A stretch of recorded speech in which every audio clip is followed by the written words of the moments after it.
এই যে হরিনাম যজ্ঞ আর তেতা যুগের যজ্ঞ, এই দুটো যজ্ঞের মধ্যে একটা বিস্তর তফাৎ আছে। কিরকম তফাৎ? তেতা যুগে যে যজ্ঞ হতো, বহু টাকা খরচা করে একটা যজ্ঞ, যেটা আপনার আমার সবার পক্ষে সম্ভব নয়।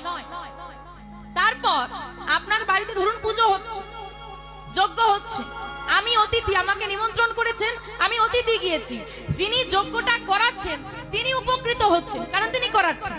আর যে বাড়ির মালিক আর কি, যে যজ্ঞে আহুতি দিচ্ছে তার উপকার হচ্ছে।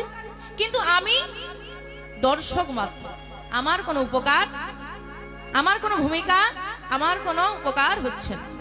কিন্তু এই যে নাম যজ্ঞ, এখানে যারা করাচ্ছেন কমিটির বাবারা, তারা উপকৃত হচ্ছে।